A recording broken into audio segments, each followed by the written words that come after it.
Hello बच्चों, कैसे हो। आज जीव विज्ञान की पहली क्लास है और लगातार तुम्हें जो है रोज क्लास मिलेंगी विज्ञान की। ठीक है, और ऐसी क्लास के लिए चैनल को सब्सक्राइब कर लो। शुरुआत करते हैं जीव विज्ञान की। देखो बच्चों, जीव विज्ञान को अगर हम कहें तो इंग्लिश में एक नाम से जानते हैं और वो नाम होता है बायोलॉजी। क्या नाम होता है? बायोलॉजी के नाम से हम लोग जो है जीव विज्ञान को जानते हैं। बायोलॉजी की अगर बात करी जाए तो बायोलॉजी दो शब्दों से मिलकर बना है। कितने शब्दों से? दो शब्दों से मिलकर बना है, जिसमें से एक होता है बायोस और दूसरा होता है लोगोस। ठीक है, एक कौन सा होता है? बायोस और दूसरा होता है लोगोस। बायोस की बात करें तो बायोस का मतलब होता है जीवन। क्या होता है? जीवन। और लोगोस की बात करें तो लोगोस का मतलब होता है अध्ययन। यानी एक सीधी सिंपल सी बात करें कि जीवन का जो अध्ययन है वही क्या है? बायोलॉजी है। क्या है? बायोलॉजी। यानी कि बायोलॉजी का मतलब जीव विज्ञान है। क्या है? जीव विज्ञान। जीवन का अध्ययन ही क्या है? जीव विज्ञान है। थोड़ा सा और बेहतरीन तरीके से हम बात करें इसकी तो बात यह बनेगी कि विज्ञान की वह शाखा सॉरी विज्ञान की वह शाखा जिसके अंतर्गत जीवों का अध्ययन किया जाता है क्या कहलाता है? जीव विज्ञान कहलाता है। दोबारा सुनो, जीव विज्ञान की विज्ञान की वह शाखा जिसके अंतर्गत जीवों का अध्ययन किया जाता है क्या कहलाती है?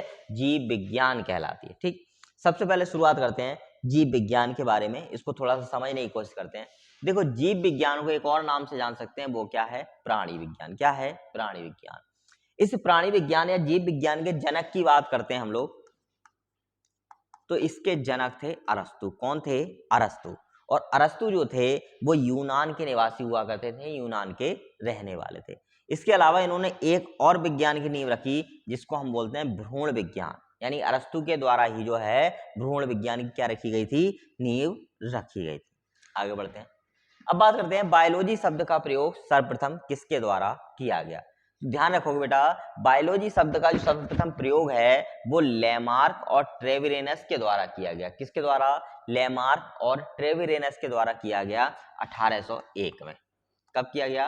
1801 ईस्वी में जो है लेमार्क और ट्रेविनस के द्वारा क्या किया गया था? इसका विस्तार जो नामकरण है वो किया था। इस लेकिन अगर बात करें इसके बहुलीकरण की या कह सकते हैं बाद में विस्तृत होने की, तो ये बाद में काफी ज्यादा नाम फेमस हुआ, लेकिन नामकरण जो किया गया वो कब से किया गया? ये 1801 ईस्वी से किया गया। आगे बढ़ते हैं।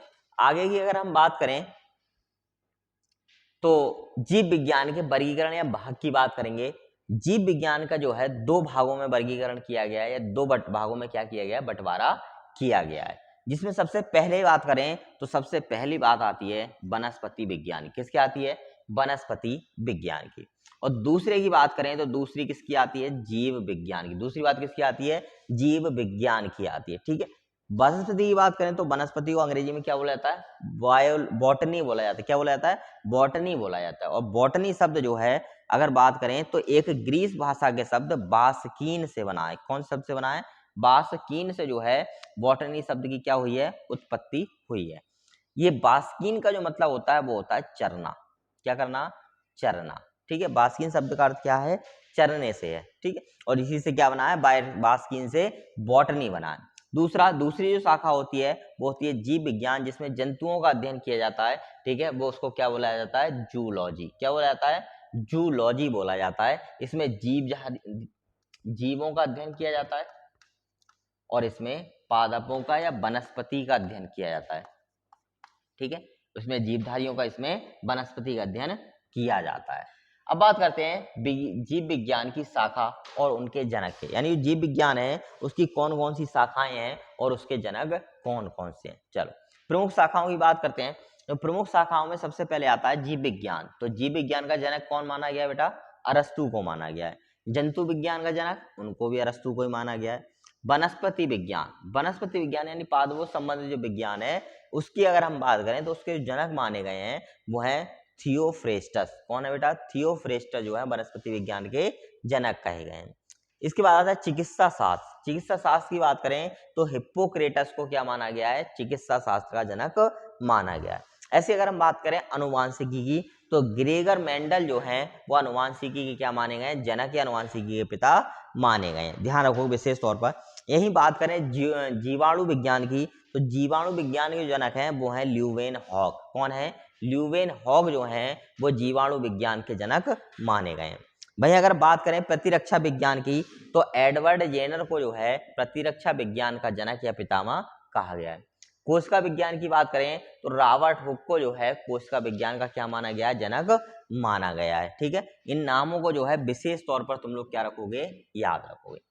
अब बात करते हैं कि जो पद्धति चल रही है, नाम होते हैं, वैज्ञानिक तौर पर उन नामों को अलग तरीके से नाम दिया जाता है और उस नामकरण को कहा जाता है द्वि नामकरण पद्धति। क्या नाम किया जाता है? द्वि नामकरण पद्धति, यानी दो नामों का होना। देखो, दो नामकरण का पद्धति की बात करें तो इसके जन्मदाता थे वो थे कैरोलस लीनियस। कौन थे? कैरोलस लीनियस को जो है इस द्वि नामकरण पद्धति का क्या माना गया है, पिता माना गया है, जन्मदाता माना गया है। ठीक है, और ये जो पद्धति दी उन्होंने 1753 ईस्वी में इस पद्धति को दिया था। ठीक है, ध्यान से रखोगे। अब बात करते हैं, ये जो शब्द बनता है, जो नाम दिया जाता है, वो है लैटिन भाषा के शब्दों से मिलकर बना होता है और इसमें मुख्यतः दो शब्द होते हैं और कहीं कहीं इसमें तीन शब्द भी दिए होते हैं। यानी कोई वैज्ञानिक नाम में जो है मुख्यतः कितने शब्द होते हैं? दो शब्द होते हैं। और उसके बाद अगर बात करें तो ये कहीं कहीं पर कितने शब्द देखने को मिलते हैं? तीन शब्द देखने को मिलते हैं। चलो आगे बढ़ते हैं। अगर बात करें इसमें कौन कौन से नाम होते हैं, सबसे पहले जो दिया होता है वो होता है वंश का नाम। किसका नाम? वंश का। दूसरा जो नाम होता है वो होता है जाति का नाम। कौन सी जाति का नाम? यानी जिस जाति में है व्यक्ति या जो भी व्यक्ति जिसका नाम रखा जाना है। तीसरा रखा जाता है खोजकर्ता का, या जिसने उस प्रजाति को, जाति को क्या करा हो, खोजा हो, उसका नाम जो है लास्ट में जोड़ा जाता है। ठीक है, ध्यान रखोगे। जैसे अगर नाम की बात करें कि नाम है होमो सैपियंस और ये क्या है? वैज्ञानिक नाम। वैज्ञानिक नाम, तो वैज्ञानिक नाम क्या रखा गया है? होमो सैपियंस लिन। ठीक है, आदि मानव, इस समय का जो मानव है इसका नाम क्या है? होमो सैपियंस लिन नाम है। सबसे पहले बात करते हैं होमो की, तो होमो किसका नाम है? वंश का नाम। किसका नाम है? वंश का। इसके बाद बात करते हैं सैपियंस की, तो सैपियंस किसका नाम है? एक जाति का नाम है। और लिन किसका नाम है? ये है खोजकर्ता का नाम। किसका नाम है? लिन, खोजकर्ता का नाम है। ठीक है, तो विशेषता जो है दो नाम ही दिए जाते हैं, जैसे होमो सैपियंस हो गया। ठीक है, लेकिन कभी कभी अगर तीसरा जुड़ता है और पूछ लिया जाए किस संबंध में जुड़ा होता है, तो ध्यान रखोगे ये जो है खोज करता है, यानी जाति की खोज और नामकरण जिसने किया होता है उसके आधार पर ही इसका क्या दिया जाता है? नाम दिया जाता है। चलो आगे बढ़ते हैं। अब देखते हैं कुछ जीवधारियों या कुछ जीव जंतुओं के नाम और उनके वैज्ञानिक नाम, क्या क्या अंतर होता है। जैसे बात करते हैं सबसे पहले मेढक की। मेढक को साधारण भाषा में हम लोग क्या बोलते हैं?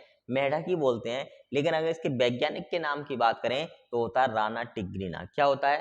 राना टिग्रीना क्या है? इसका वैज्ञानिक नाम होता है। ऐसी अगर बात करें बिल्ली की, बिल्ली का नाम होता है फेलिस डोमेस्टिका। क्या होता है? फेलिस डोमेस्टिका किसका नाम होता है? बिल्ली का नाम होता है। कुत्ते की बात करें, कुत्ते का नाम होता है कैनिस फैमिलियस। क्या होता है? कैनिस फैमिलियस किसको कहा जाता है? कुत्ते को कहा जाता है। इसके बाद देखो गाय का नाम होता है बांस इंडिकस। क्या होता है? बांस इंडिकस। अगर बात करें फसल होती है धान की फसल, इस धान की फसल की बात करें तो इसका नाम होता है ओराजिया सैटिवा। क्या नाम होता है बेटा धान का? ओराजिया सैटिवा। ऐसी अगर बात करें एक और फल होता है हमारा अंगूर। क्या होता है? अंगूर। अंगूर के वैज्ञानिक नाम की बात करें तो ये होता है बाइटिस विनिफेरा। क्या होता है? बाइटिस विनिफेरा। इसी तरीके से बहुत सारे नाम होते हैं, ये तुम लोगों को क्या रखने हैं? याद रखने हैं, ध्यान में रखने हैं। अगली बात करते हैं हम लोग जीवधारियों के गुण की, यानी संसार में पाए जाने वाले जितने भी जीवधारी हैं उनमें कौन कौन से गुण जो है पाए जाते हैं, सब में क्या होते हैं? कॉमन होते हैं, सब में एक जैसे होते हैं। सबसे पहली अगर जो विशेषता पाई जाएगी वो यही पाई जाएगी कि इसमें जो है कोशिकीय संगठन होगा। क्या होगा? इसमें कोशिकीय संगठन पाया जाएगा। दूसरी बात करते हैं जीव द्रव्य। सभी जीवधारियों में जीव द्रव्य पाया जाएगा। क्या पाया जाएगा? जीव द्रव्य पाया जाएगा। अगला, आकृति और आकार एक जैसा होगा। क्या होगा? इनकी अलग अलग अपनी अपनी क्या होंगी? आकृति और आकार होंगे। इसके बाद बात करते हैं सभी में उपापचय क्रिया होगी। क्या होगी? उपापचय क्रिया होगी।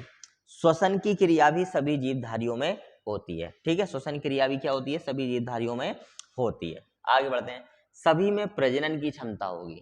ठीक, सभी में क्या होगी, प्रजनन की क्षमता होगी। इसके बाद बात करते हैं, सभी जीवधारियों को पोषण की आवश्यकता होगी, यानी सारे के सारे जो पोषक तत्व हैं वो सभी जीवधारियों क्या होंगे, आवश्यक हैं, और सभी जीवधारियों को चाहिए ही चाहिए, तभी उनकी जिंदगी का पालन पोषण जो है वो हो सकता है।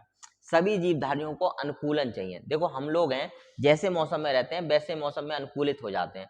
हम लोग दूसरी जगह पर नहीं रह सकते, दूसरी जगह के लोग हमारे यहाँ रहने में जो है अच्छा फील नहीं करेंगे, अच्छा अनुभव नहीं करेंगे, तो अनुकूलनता की भी आवश्यकता होती है।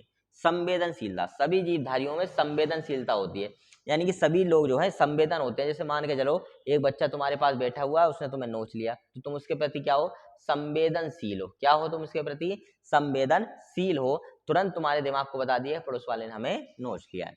आगे बात करें, सभी में उत्सर्जन की क्रिया होती है। क्या होती है, सभी में उत्सर्जन की क्रिया होती है। जितने भी जीवधारी खाना खाते हैं, ठीक है, उन सभी में क्या होता है, उत्सर्जन की क्रिया होती है। और लास्ट में जीवन चक्र, सबका क्या होता है, एक जीवन चक्र होता है, जीवन साइकिल होती है, लाइफ साइकिल होती है। उसी के आधार पर सब लोग क्या करते हैं, जीवन जीते हैं, यानी कि दिन में जगना है, रात को सोना है, इस तरीके से क्या होता है, जीवन चक्र लगातार चलता रहता है। तो ये थी कुछ विशेष बातें जो बायोलॉजी से संबंधित थी। कल फिर मिलते हैं एक नए टॉपिक के साथ में, तब तक के लिए चैनल को ज्वाइन कर लीजिए।